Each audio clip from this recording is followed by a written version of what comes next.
Hey guys, Aaron here. Assignment this week to create an Edublog and then just share it here in this screencast video.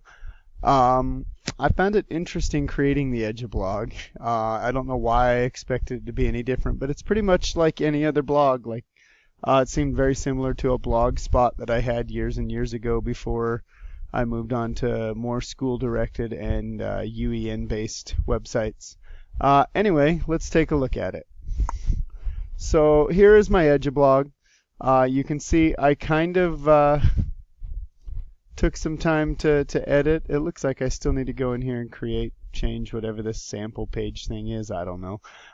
Anyway, I did create my first post, posted on July 2nd, 2018 by Aaron Pratt, discussing my personal learning network.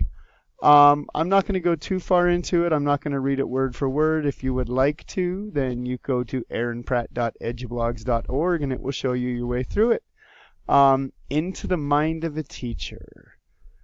But it does go through and it talks about what a personal learning network is, what my proposed network of practice would be, goes into the personal learning network I have at my school, and then just kind of wraps it all up.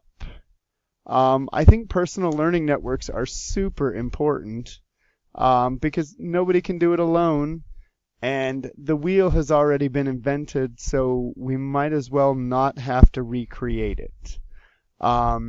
Use the resources that are out there. Use your team. Create yourself a nice wide network of people that can help support you in one of the most important jobs there is. Yeah.